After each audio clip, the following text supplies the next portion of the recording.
আমি সদৌ অসম বঙালী যুৱ ছাত্ৰ ফেডাৰেশ্যন কেন্দ্ৰীয় সমিতি, জোনাল কমিটি, ওদালগুৰি জিলা সমিতি আৰু কলাগাঁও আঞ্চলিক সমিতিৰ তৰফৰ পৰা এটা যৌথ সংবাদমেল আয়োজন কৰিছোঁ।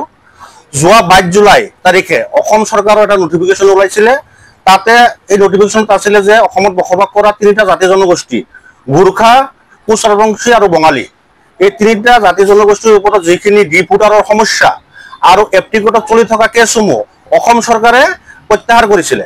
কিন্তু আমি যোৱাকালি সংবাদ মাধ্যমযোগে জানিব পাৰিছোঁ এই নটিফিকেশ্যনটো কিছু পৰিৱৰ্তন কৰি আমাৰ অসমত বসবাস কৰা গোৰ্খা তথা কোচ ৰাজবংশী ভাইসকলৰ ওপৰত যিখিনি ওজৰাপতি তথা কেছ আছিলে সেইখিনি নিষ্পত্তি হ'ব আৰু আমাৰ বঙালী সম্প্ৰদায় অসমত বসবাস কৰা হিন্দু বঙালীৰ ওপৰত যিখিনি কেছ আছিলে সেই কেছখিনি বাহাল থাকিব। আমি সদৌ অসম বঙালী যুৱ ছাত্ৰ ফেডাৰেশ্যনে ইয়াৰ তীব্ৰ বিৰোধিতা কৰিছোঁ আৰু ধিক্কাৰ জনাইছোঁ অসম চৰকাৰক। যিটো অসম চৰকাৰ বিজেপি দলৰ পৰা অসম চৰকাৰ চলি আছে, হিন্দু বঙালী 99% ভোট দি অসম চৰকাৰক আমি বিজেপি দলক ভোট দি অসম চৰকাৰখন বনাইছোঁ। আৰু সেই বঙালীৰ ওপৰত ইমান আজি অত্যাচাৰ তথা বিভিন্ন ভিন চকুৰে কিয় চাই আছে বিজেপি দলে? আমি এটা আশা লৈ বিজেপি দলক ভোট দি আছিলোঁ। বিজেপি দল গঠন হোৱাৰ পিছৰ পৰাই যে বিজেপি দল ক্ষমতাত আহিলে আমাৰ যিখিনি সমস্যা, আমাৰ মূল সমস্যা নাগৰিকত্ব সমস্যা, আমি অসম চৰকাৰৰ পৰা একো বিচৰা নাই।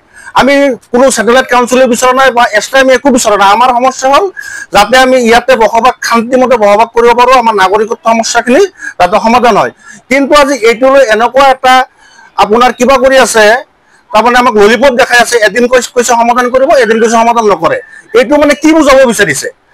ইয়াৰ এটা সঠিক যদি অসম চৰকাৰে এটা সঠিক দিশ নিৰ্দেশন নকৰে বা আমাৰ এইটো সমস্যা সমাধানৰ ক্ষেত্ৰত কোনো পদক্ষেপ অনাগত দিনত গ্ৰহণ নকৰে, আমি এইবাৰ বিডিচি নিৰ্বাচনত তথা 26ত আহি থকা বিধানসভা নিৰ্বাচনত আমি বঙালী জাতিয়ে বিজেপি দলক তীব্ৰ বিৰোধিতা কৰিম।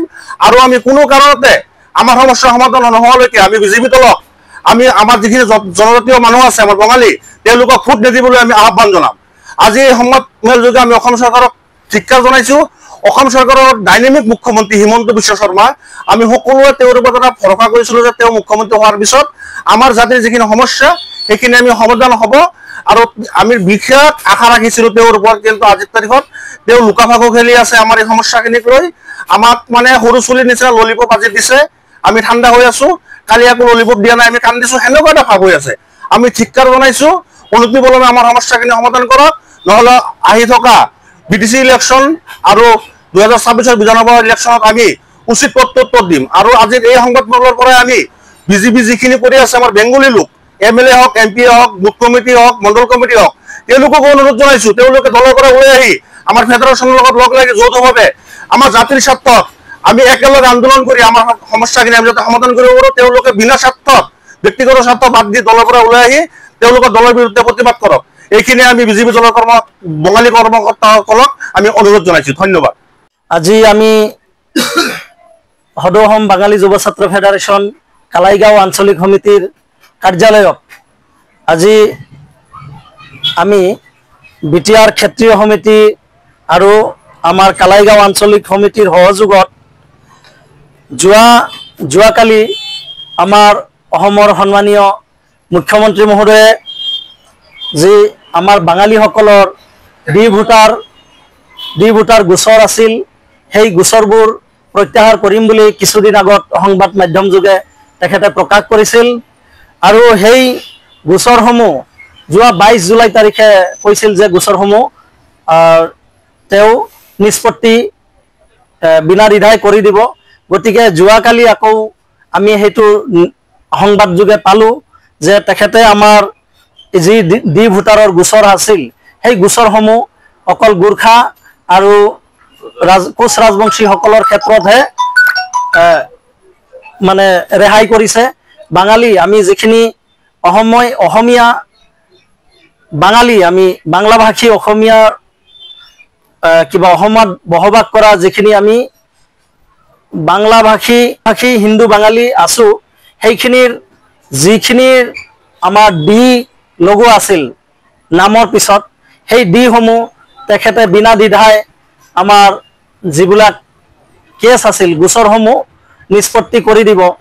গতিকে সেইটো আকৌ ওলোটা খৰ মাৰি 100% বাঙালী জনসাধাৰণৰ ভোট লৈ গঠন কৰা এইখন চৰকাৰে পুনৰাই আমাক এক গাদ্দাৰী ৰূপ ৰূপৰ মানে ভাষ্য প্ৰদান কৰিছে তেখেতসকলে এই গোচৰসমূহ ন্যায়াধীকৰণ মানে ন্যায়ালয়ত দ্বাৰস্থ হ'ব এই ধৰণৰ মন্তব্য কৰিছে গতিকে ইয়াৰে আমি অতিকে প্ৰতিক্ৰিয়া জনাইছো আৰু বাঙালী সমাজ অতিকৈ ক্ষুণ্ণিত হৈছে আমি মুখ্যমন্ত্ৰী মহোদয়ৰ এই ধৰণৰ মন্তব্যত আমি গোটেই অসমৰ হিন্দু বাঙালীখিনি অসমীয়া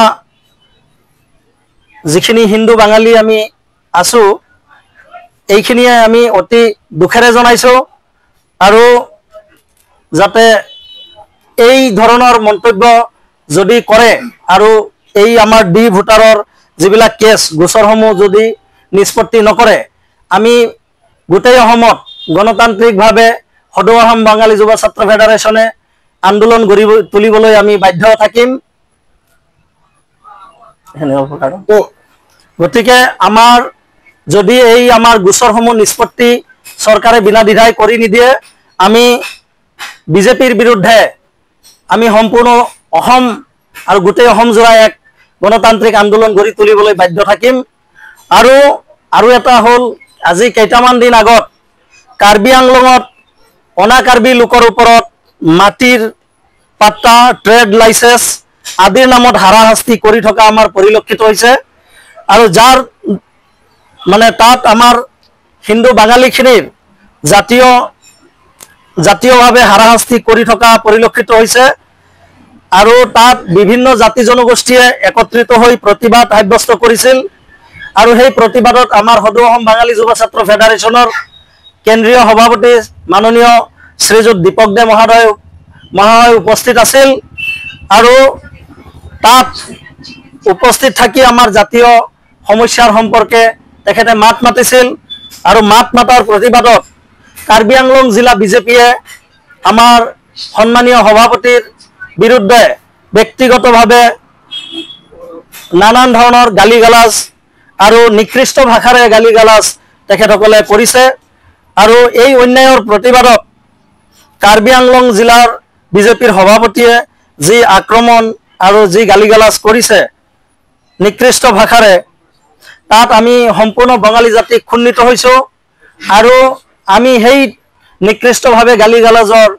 আমি তাৰ উত্তৰ বিচাৰিছো বিজেপি দলৰ ওচৰত আৰু সেই যদি উত্তৰ আমি সঠিকভাৱে নাপাওঁ তেতিয়া আমি বিজেপি দলৰ প্ৰতি গোটেই অসম জোৰা আমি আন্দোলন ৰাখিবলৈ বাধ্য থাকিম